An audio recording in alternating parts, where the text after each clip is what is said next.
Assalamualaikum warahmatullahi wabarakatuh. Hordoftoota fi kabajamtoonni jaalatamtoonni yuutuubara keenya bakka waliin jiraatan baga soomana waggaa kun takkaa fi dhibbaa afurii kuma dhibbaa afurii raawwatama shanii isiniin jenna.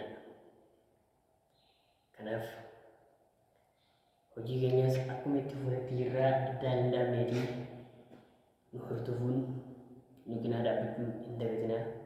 Isinumaatu nu guddisaa. Laayik, sheer, sabskiraayib godhuu hin dagatinaan isiniin jaa. Kabajamtootaa fi jaalatamtoonni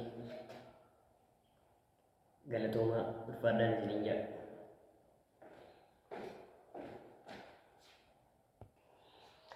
Alaamuddin Show Tube ya like, share, subscribe godhuu hin dagatinaa. Hedduu takkaan isin jaaladhaa. Isiniin jaaladhaa. Na cinaa dhaabbachuun na guddisaa. Abdii keessan hojii jalqabeen jira itti fufeera.